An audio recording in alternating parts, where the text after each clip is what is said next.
Hello students, how are you? Beta, in the last video we have discussed about the resonating effect and inductive effect. हमने ये दो effect पढ़े थे, resonance effect और inductive effect. मैंने कहा था इनका यूज होगा, तो इनका यूज है अभी जो वीडियो हम बना रहे हैं वो फिनोल के साथ अगर कोई सब्स्टिट्यूएंट ऐड करते हैं, चाहे वो इलेक्ट्रॉन डोनेटिंग हो चाहे इलेक्ट्रॉन विदड्रॉइंग हो, तो उसका क्या इफेक्ट होगा उसके एसिडिक करैक्टर पे, तो उसके बारे में पढ़ेंगे. अगर आपने अच्छे से रेजोनेटिंग इफेक्ट और इंडक्टिव इफेक्ट पढ़ लिया तो आपको कोई प्रॉब्लम नहीं आएगी. तो जैसे कि effect of substituent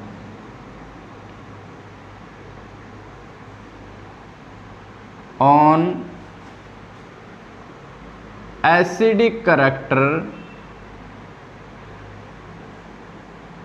of phenol. ठीक है, तो पहला हम पढ़ रहे हैं effect of electron withdrawing group. Effect of electron withdrawing group. अब विदड्रॉइंग ग्रुप का मतलब आप समझते हैं, विदड्रॉ खींचना, इलेक्ट्रॉन खींचने वाला ग्रुप अगर हमने ऐड कर दिया तो वो एसिडिक करैक्टर को कैसे अफेक्ट करेगा, एसिडिक करैक्टर को इंक्रीज करेगा या डिक्रीज करेगा. तो अब आप देखिए जैसे फिनोल है, यही होता है, ये लोन पेयर्स हैं ऑक्सीजन पे. अगर मैं यहाँ पर इलेक्ट्रॉन विदड्रॉइंग ग्रुप जोड़ दूँ, मतलब इलेक्ट्रॉन खींचने वाला, ये इलेक्ट्रॉन खींच रहा है. हमने कहा था अगर ऑक्सीजन पे इलेक्ट्रॉन डेंसिटी इंक्रीज होती है तो एसिडिक करैक्टर डिक्रीज होता है, और इलेक्ट्रॉन डेंसिटी डिक्रीज होती है तो एसिडिक करैक्टर इंक्रीज होता है. तो अब आप देखिएगा इलेक्ट्रॉन विदड्रॉ करेगा ये, तो ये इलेक्ट्रॉन को खींचेगा, इलेक्ट्रॉन खींचेगा तो ऑक्सीजन पे इलेक्ट्रॉन डेंसिटी डिक्रीज हो जाएगी. डिक्रीज हो जाएगी तो क्या होगा, ये यहाँ से इलेक्ट्रॉन लेगा और H पॉजिटिव रिलीज हो जाएगा. इससे हम कह सकते हैं अगर हमने इलेक्ट्रॉन विदड्रॉइंग ग्रुप अटैच किया तो एसिडिक करैक्टर इंक्रीज हो जाएगा, एसिडिक करैक्टर इंक्रीजेस.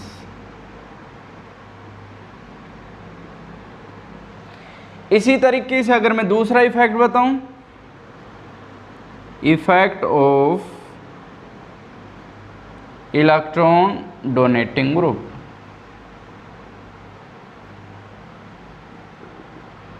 उसका उल्टा हो जाएगा. इलेक्ट्रॉन डोनेटिंग ग्रुप का मतलब है इलेक्ट्रॉन डोनेट करने वाला, जो इलेक्ट्रॉन रिलीज कर रहा है, इलेक्ट्रॉन दे रहा है. एक्चुअल में ये हमारे पास फिनोल है, ठीक है. हमने इस पे इलेक्ट्रॉन डोनेटिंग ग्रुप ऐड कर दिया, कोई भी देने वाला. ये इलेक्ट्रॉन दे रहा है मतलब यहाँ पे इलेक्ट्रॉन पहुँचा रहा है. अब यहाँ पे इलेक्ट्रॉन पहुँचा रहा है, it means it increasing the electron density on this oxygen. अगर इस पे इलेक्ट्रॉन डेंसिटी इंक्रीज हो रही है तो एसिडिक करैक्टर डिक्रीज हो जाएगा. तो मैं यहाँ लिख देता हूँ acidic character decreases. Acidic character decreases. इन पॉइंट्स को नोट कर लीजिए. अब हम आपको काफ़ी एग्जांपल्स दे रहे हैं इस चीज़ के कि भाई कब एसिडिक करैक्टर इंक्रीज हो रहा है, कब डिक्रीज हो रहा है. जैसे कि कुछ एग्जांपल्स लेते हैं हम.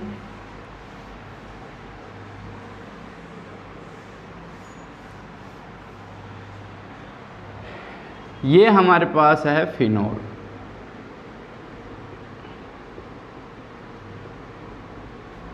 ये भी हमारे पास है फिनोल,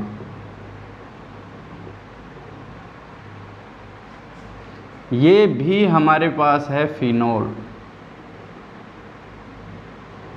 और ये भी हमारे पास है फिनोल. हमने काफ़ी फिनोल बना दिए.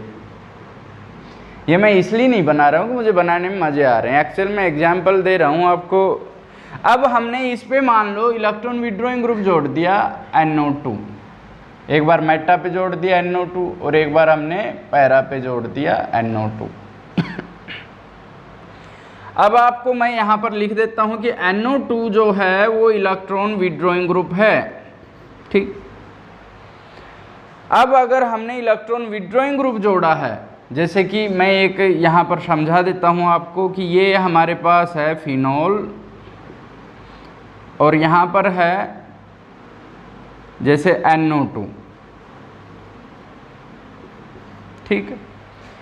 तो ये इलेक्ट्रॉन विड्रॉइंग कैसे है, एक्चुअल में जो ऑक्सीजन है वो क्या करेगा, इलेक्ट्रॉन पेयर इलेक्ट्रोनेगेटिविटी की वजह से खींच लेगा, ये इलेक्ट्रॉन पेयर खींच लेगा तो यहाँ पर क्या होगा, ये इसको इलेक्ट्रॉन पेयर दे देगा, ये इस तरह से घूमते आएंगे, तो ये इलेक्ट्रॉन खींच रहा है, तो मतलब ये इलेक्ट्रॉन खींच रहा है तो क्या है, -R इफेक्ट शो कर रहा है कि नहीं।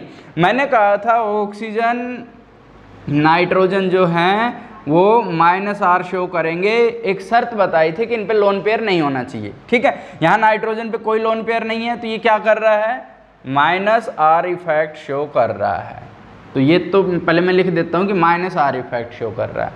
दूसरा मैंने कहा था कि नाइट्रोजन इलेक्ट्रोनेगेटिव है तो यहाँ के इलेक्ट्रॉन को थोड़ा सा अपनी ओर खींचेगा, तो ये कौन सा दिखा रहा है, -I, इसमें भी -R, ओ सॉरी। अब आप देखिएगा मैंने आपको एक चीज़ बताई थी कि जो -R या +R इफेक्ट है वो मेटा पोजिशन पे शो नहीं करेगा, तो यहाँ केवल क्या दिखा रहा है, -I इफेक्ट, इस केस में -R -I इफेक्ट शो कर रहा है, ठीक है। तो अब देखिए -R और -I मतलब इलेक्ट्रॉन खींचने वाले हैं, जो इलेक्ट्रॉन खींचेंगे विड्रॉइंग होंगे, मैंने अभी समझाया था increases acidic character, increases acidic character. तो मैं बहुत इंपॉर्टेंट चीज़ बता रहा हूँ, इन पे थोड़ा सा फोकस करोगे समझ आ जाएगा, कंफ्यूज नहीं होना है, मिक्स नहीं करनी है चीज़ें। तो अब आप देखिएगा कि भाई इंक्रीज कर रहा है तो इसमें भी इंक्रीज करेगा, इसमें भी इंक्रीज करेगा, इसमें भी, सबसे कम इंक्रीज तो इसमें करेगा, क्यों, क्योंकि ये -R शो नहीं कर रहा है, तो ये भी -R शो कर रहा है और ये भी।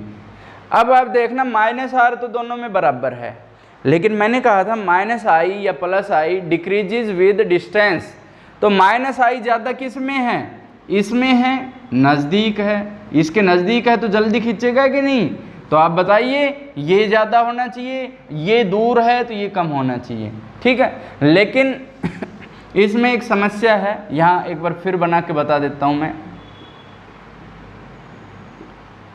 OH and double bond O and O, बेटा होना तो ज़्यादा एसिडिक ये था, क्यों, नज़दीक है, -I इफेक्ट ज़्यादा दिखा देता, लेकिन दिक्कत क्या हुई कि इस ऑक्सीजन और इस हाइड्रोजन में हाइड्रोजन बॉन्डिंग हो गई, यहाँ पर मैं लिख देता हूँ हाइड्रोजन बॉन्डिंग, इसको इंट्रामोलिकुलर हाइड्रोजन बॉन्डिंग बोलते हैं। अब इस हाइड्रोजन बॉन्डिंग की वजह से हाइड्रोजन थोड़ा सा यहाँ जुड़ा रह गया, रिलीज नहीं हुआ। एसिड कब होता है, जब H पॉजिटिव जल्दी रिलीज हो जाए, इस केस में इतना जल्दी नहीं हो पाया, तो होना ये चाहिए था, लेकिन हो कौन सा गया, पैरा वाला। तो मैं अब आपको बता रहा हूँ कि कौन सा होगा पहले पे, फर्स्ट पोजीशन पे तो ये हो गया, सेकंड पोजीशन पे ये हो गया, थर्ड पे ये हो गया और फोर्थ पे ये हो गया। बताओ समझ आया कि नहीं। ये फोर्थ पे इसलिए हुआ है क्योंकि इस पे कोई इलेक्ट्रॉन विड्रॉइंग ग्रुप नहीं है। ये तीसरे पे इसलिए रह गया क्योंकि मेटा पे -R शो नहीं हो रहा है, इसमें दोनों शो हो रहे हैं। -I इसमें ज़्यादा होना चाहिए, नज़दीक है, लेकिन हाइड्रोजन बॉन्ड क्रिएट हो गया, ऐसे जल्दी रिलीज नहीं करेगा, इसलिए थोड़ा सा कम एसिडिक हो गया। बहुत इंपॉर्टेंट पॉइंट है, फोकस करना है, समझना है, प्रैक्टिस करोगे ध्यान रहेगा, बहुत पूछे जाते हैं इसके क्वेश्चन, ठीक है। दूसरा, ये तो नाइट्रोफिनोल था, ortho nitrophenol, Meta nitrophenol, para nitrophenol. अब इसके बाद मैं बात करता हूँ क्रेसोल की। क्रेसोल क्या है,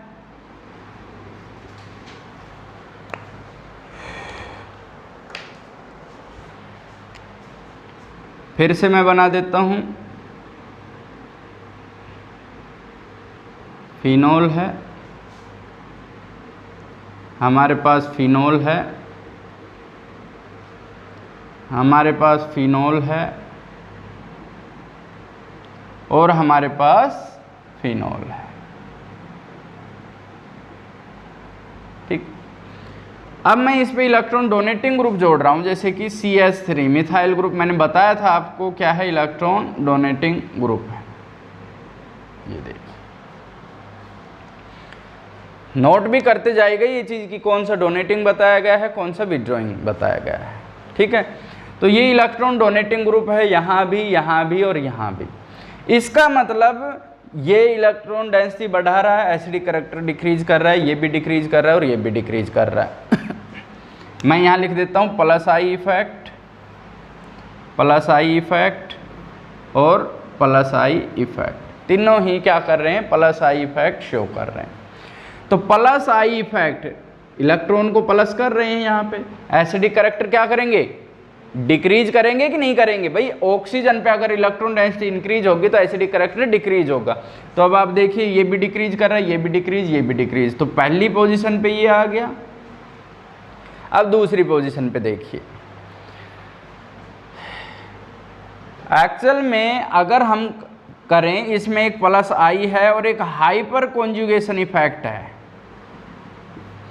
वो मैं फिर से बताऊंगा, उस दिन बताना चाहिए था वैसे तो। हाइपर कॉन्जुगेशन इफेक्ट फिलहाल इतना ध्यान रख लो, और वो इलेक्ट्रॉन दे रहा है तो इस वजह से जो मेटा पोजीशन है उस पे हाइपर कॉन्जुगेशन शो नहीं होता, ठीक है। मतलब ये इलेक्ट्रॉन डेंसिटी नहीं शो कर पाएगा, ये भी हाइपर कॉन्जुगेशन शो करेगा और ये भी, मतलब प्लस आई भी है और हाइपर कॉन्जुगेशन, दोनों ही इलेक्ट्रॉन बढ़ा रहे हैं, लेकिन इस पे हाइपर कॉन्जुगेशन नहीं है, केवल प्लस आई है, तो कम इलेक्ट्रॉन बढ़ा पाएगा, और जो कम इलेक्ट्रॉन बढ़ा पाएगा वो एसिडिक करैक्टर ज़्यादा, ठीक है। तो सेकंड पे ये हो गया। अब मेरे को ये बता दो प्लस आई कौन से में ज़्यादा है, इसमें ज़्यादा है या इसमें ज़्यादा है। प्लस आई इसमें ज़्यादा है, नज़दीक है, मैंने कहा था डिस्टेंस के साथ इंडक्टिव इफेक्ट, ये नज़दीक है ज़्यादा इलेक्ट्रॉन देगा, ये दूर है थोड़ा सा कम देगा, ज़्यादा इलेक्ट्रॉन देगा कम एसिडिक है ना। तो इसको मैं फोर्थ पोजीशन दे रहा हूँ और इसको मैं थर्ड पोजीशन दे रहा हूँ। फिर से बताता हूँ ये एक बार भाई, दो इफेक्ट हैं, प्लस आई hyper conjugation, electron density increase कर रहे हैं, एसिडिक करैक्टर डिक्रीज, दोनों ही इसमें एक है कम इलेक्ट्रॉन दे पाएगा तो ज़्यादा एसिडिक, दूसरे पे आ गया ये ज़्यादा इलेक्ट्रॉन है क्योंकि नज़दीक है, ये दूर से दे रहा है तो ये ज़्यादा एसिडिक, ये ज़्यादा दे पाएगा तो ये कम एसिडिक। फोर्थ पोजीशन पे आएगा ऑर्थोक्रेसोल, क्रेसोल बोलते हैं इसको अगर OH के साथ क्या जुड़ा हो, CH3 ग्रुप, ठीक है। नेक्स्ट पॉइंट उठाता हूँ मैं, एक और एग्जाम्पल ले लेते हैं, काफ़ी इंपॉर्टेंट है वो भी।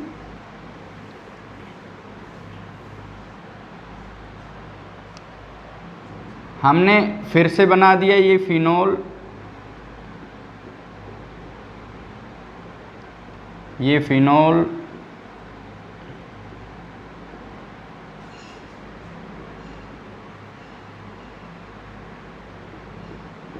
ये फिनोल और ये फिनोल, ठीक है। अब अगर मैं इस पे OCH3 मिथोक्सी ग्रुप जोड़ देता हूँ, ऑर्थो पे जोड़ दिया, मेटा पे जोड़ दिया और पैरा पे जोड़ दिया, ये है, इन पे लोन पेयर्स हैं। अब मैं इफेक्ट पूछना चाहूँ तो इस केस में आप देखना प्लस R इफेक्ट शो कर रहा है, लेकिन ऑक्सीजन है ज़्यादा इलेक्ट्रोनेगेटिव होने की वजह से माइनस आई भी शो कर रहा है। ये समझाई थी चीज़ लास्ट वीडियो में मैंने, ये इलेक्ट्रॉन पेयर देगा तो प्लस R भी शो कर रहा है और माइनस आई भी, लेकिन ये मेटा पोजीशन है इसलिए ये प्लस R को शो नहीं करेगा। इसके बाद यहाँ प्लस R भी शो कर रहा है और माइनस आई भी। अब इस केस की अगर मैं बात करूं तो जो प्लस R है वो डोमिनेट कर रहा है किस पे, माइनस आई पे। माइनस आई हल्का है और प्लस R ज़्यादा है, ध्यान रखिएगा इस चीज़ का। तो अब आप देखना प्लस R क्या करेगा, इलेक्ट्रॉन डेंसिटी बढ़ाएगा, एसिडिक करैक्टर को डिक्रीज करेगा, ठीक है। यहाँ पर माइनस आई है वो क्या कर रहा है, इलेक्ट्रॉन खींच रहा है, इलेक्ट्रॉन डेंसिटी डिक्रीज कर रहा है तो एसिडिक करैक्टर इंक्रीज करेगा। फर्स्ट पोजीशन दे दूं इसको, ये दोनों बढ़ा रहे हैं तो ये लास्ट में रहेंगे, इस पे कोई देने वाला नहीं है तो इसको मैं क्या कह देता हूँ, सेकंड। कई बच्चे समझते नहीं इस चीज़ को कि भाई ये तो इलेक्ट्रॉन डोनेटिंग है तीनों, तो यहाँ पर क्या कर देते, फर्स्ट इसको दे देते हैं, तो वो रॉन्ग हो जाएगा, फर्स्ट ये रहेगा, सेकंड ये रहेगा।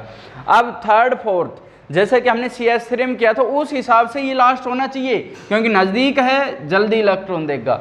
लेकिन यहाँ पर भी एक कन्फ्यूजन है, ये जो इलेक्ट्रॉन पेयर है यहाँ इलेक्ट्रॉन डेंसिटी बढ़ गई और इनके इलेक्ट्रॉन पेयर को क्या करता है, रिपेल करता है। रिपेल करने से ये OH क्या है, आउट ऑफ प्लेन चला जाता है, थोड़ा सा आउट ऑफ प्लेन चला जाता है, उतने इलेक्ट्रॉन ये पहुंचा नहीं पाता, इलेक्ट्रॉन डेंसिटी कम होती है इस केस में, मतलब इतनी ज़्यादा इंक्रीज नहीं हो पाती, जितनी इसमें होती है। तो इसका मतलब ये कौन से हो गया, थर्ड पोजीशन पे, और ये कौन से पे हो गया, फोर्थ पोजीशन पे। समझना इस चीज़ को। जब यहाँ CH3 ग्रुप था तो इलेक्ट्रॉन दे रहे थे, कोई दिक्कत नहीं थी। इस केस में ये लोन पेयर है, रिपेल करके और इसको थोड़ा दूर कर देते हैं, आउट ऑफ प्लेन कर देते हैं, आसानी से इलेक्ट्रॉन नहीं जा पाते। और जिस केस में आसानी से इलेक्ट्रॉन नहीं जा पाएंगे उस केस में एसिडिक करैक्टर थोड़ा सा ज़्यादा हो जाएगा। तो ये थर्ड पोजिशन पे है और ये फोर्थ पे, ठीक है। होना तो ये चाहिए कि प्लस आई यहाँ ज़्यादा दिखाएगा, ये कम एसिडिक होना चाहिए था, लेकिन रिपल्सन की वजह से ये थोड़ा सा ज़्यादा एसिडिक हो गया। फोकस बोर्ड पे होना चाहिए, पहले चीज़ को समझना चाहिए, ठीक है, बाद में नोट करनी है ये चीज़ें। तो इस केस में पहला कौन सा है, मेटामिथॉक्सीफिनॉल, फिर फिनॉल, फिर ऑर्थोमिथॉक्सीफिनॉल और पैरामिथॉक्सीफिनॉल। इसके बाद अगर मैं बात करूँ हैलोजेंस की,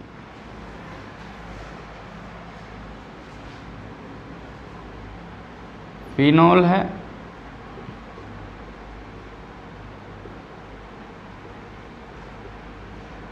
फिनॉल है,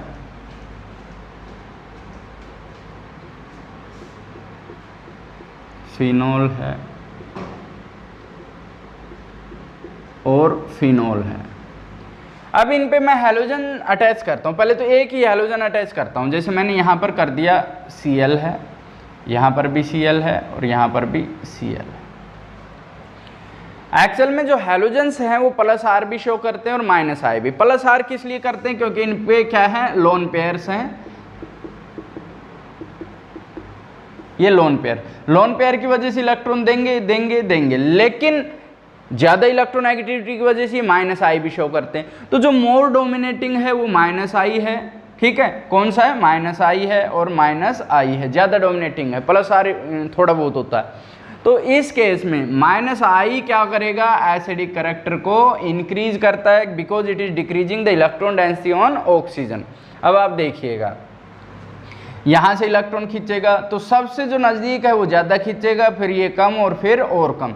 मीन्स जो इंडक्टिव इफेक्ट है वो डिस्टेंस के साथ क्या हो रहा है, डिक्रीज हो रहा है, ठीक है। और ये इंडक्टिव इफेक्ट एसिडिक करैक्टर को इंक्रीज कर रहा है। तो सबसे ज़्यादा इस पे है, तो पहला ये हो गया, दूसरा ये हो गया, थर्ड ये हो गया और फोर्थ ये, क्योंकि इस पे कोई भी इलेक्ट्रॉन खींचने वाला ग्रुप नहीं है। इस चीज़ को याद रखिएगा। अब इसके बाद अगर मैं अलग अलग हैलोजन की बात करूं,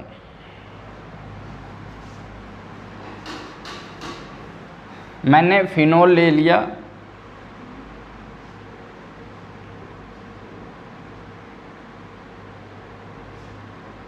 यहाँ पर हमने फिर से फिनॉल ले लिया,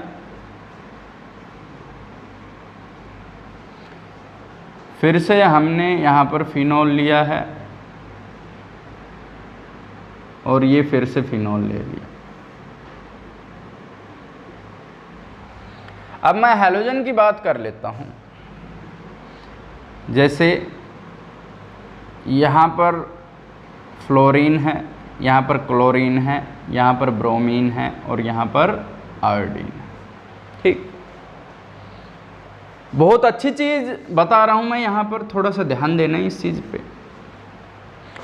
यहाँ पर फ्लोरीन भी इलेक्ट्रॉन खींच रहा है, माइनस आई शो करेगा, माइनस आई प्लस आर, ये भी माइनस आई प्लस आर, ये भी माइनस आई प्लस आर और ये भी minus I and plus R, ठीक।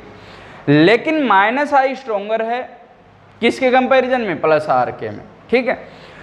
तो माइनस आई देखेंगे, जिसमें माइनस आई सबसे ज़्यादा वो सबसे ज़्यादा एसिडिक, और माइनस आई सबसे ज़्यादा कौन दिखाएगा, जिसकी इलेक्ट्रोनेगेटिविटी सबसे ज़्यादा। तो होना तो ये चाहिए, लेकिन पहले पे ये है, दूसरे पे ये है, तीसरे पे ये है और चौथे पे यही, लास्ट में क्यों आया वजह बता रहा हूँ। सबसे ज़्यादा इलेक्ट्रोनेगेटिविटी तो है, लेकिन फ्लोरीन में 9 इलेक्ट्रॉन्स होते हैं, 1s2 2s2 2p2, जबकि जिससे ये जुड़ रहा है ये कार्बन है, इसमें 6 हैं, 1s2 2s2, सॉरी ये 2p5 है और ये 2p2 है, ठीक है।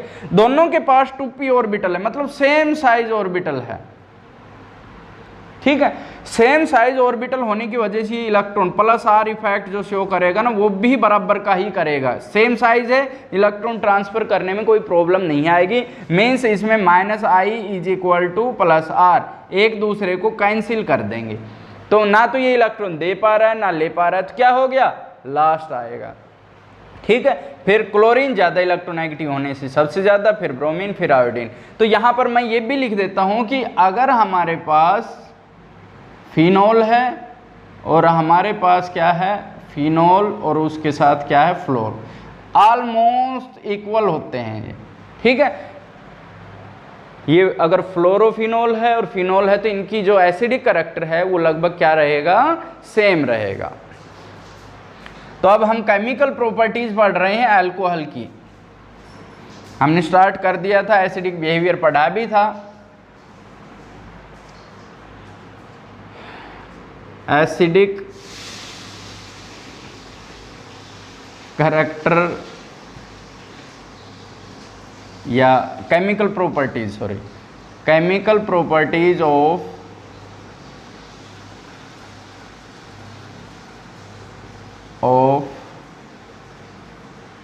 अल्कोहल। तो अल्कोहल थोड़ा सा एसिडिक दिखाता है, मेटल के साथ रिएक्ट करके H2 गैस रिलीज करता है, वो बताया था। तो मैं यहाँ पर 2-3 रिएक्शन बताऊंगा। हम वो रिएक्शन पढ़ेंगे जिसमें OH बॉन्ड टूटता है, जिसमें हाइड्रोजन रिलीज होता है। ठीक है। पहली तो हमने रिएक्शन विद मेटल पढ़ चुके हैं हम, रिएक्शन विद मेटल, ये चीज़ हम पढ़ चुके हैं। ठीक है। हाइड्रोजन गैस रिलीज की थी। ठीक है। Reaction with carboxylic acid, reaction with carboxylic acid. जैसे हमारे पास कार्बोक्सिलिक एसिड है CH3COOH और अल्कोहल लेना है हमने C2H5OH। तो अब आप देखिएगा क्या होता है, वो रिएक्शंस पढ़नी है जिनमें हाइड्रोजन रिलीज होता है, तो यहाँ से OH चला जाएगा। यहाँ पर हमने प्रेजेंस दिखानी है H2SO4 की, H2O रिलीज हो जाएगी, माइनस H2O मैं कर दूँ, क्या बनेगा, CH3COO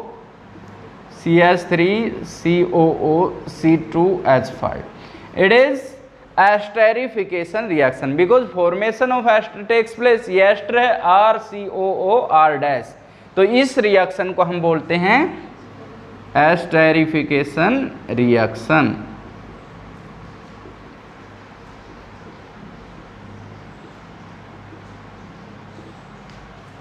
ठीक है। इसके बाद हम पढ़ेंगे reaction with acid chloride. Formula आप जान ही गए होंगे एसिड क्लोराइड का, रिएक्शन विद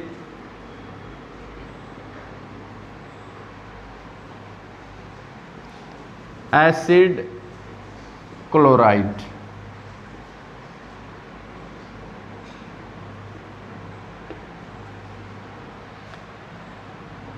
CH3COCl। ठीक है। और हमारे पास है C2H5OH। ठीक है। इसके साथ हमने कर दिया और ये HCl रिमूव हो गया, फिर से एस्टर बनेगा। इस केस में क्या बना है, CH3COOC2H5। ठीक है, माइनस HCl हुआ इस केस में। तो इसमें भी क्या बना है, एस्टर बना है। Reaction with acid anhydride, reaction with acid anhydride.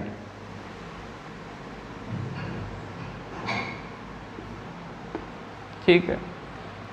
तो एसिड एनहाइड्राइड क्या होता है, जैसे कि मैं बताऊं आपको कि हमारे पास है CH3CH2OH अल्कोहल है, और एनहाइड्राइड आपको ध्यान रखना है, 11th में हमने पढ़ा है RC double bond O, R dash या RC double bond O and O, ये होता है। ठीक है। तो मैं इसको लिख रहा हूँ C double bond O, CH3 C double bond O and O, ये बता दिया मैंने। तो यहाँ से हाइड्रोजन चला जाएगा, यहाँ से CH3 COO, तो ये तो एसिड निकल गया CH3 COOH, और ये COCH3 इसके साथ जुड़ जाएगा, ठीक है। CH3 CH2O COO CH3 O CO CH3। देखिएगा ये COCH3 इस O के साथ जुड़ा है, O के साथ क्या जुड़ा है, COCH3, ठीक है। इस तरह की जो रिएक्शन है, जैसे इसमें भी क्या CH3CO जुड़ा है, इसमें भी COCH3 जुड़ा है, इस तरह की रिएक्शन को हम क्या बोलते हैं, एसाइलेशन रिएक्शन।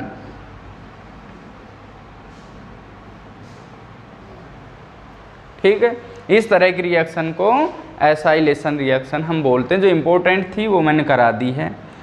जो आगे वीडियो आएगा ना फिनोल के साथ, जब इसकी रिएक्शन करेंगे और इसकी रिएक्शन करेंगे, बहुत इंपॉर्टेंट टॉपिक है कि फ्रीडल क्राफ्ट रिएक्शन को। फ्रीडल क्राफ्ट रिएक्शन में आपको अगर ध्यान हो तो हमने एसाइलेशन इसी तरीके से किया था, ये यूज करके। तो हम करेंगे क्यों होती है और क्यों नहीं होती, next video that is very very very important, जो फिनोल के ऊपर हम करेंगे। तो आपको इन चीज़ों की तैयारी करनी है, ध्यान से पढ़ना है। Thank you.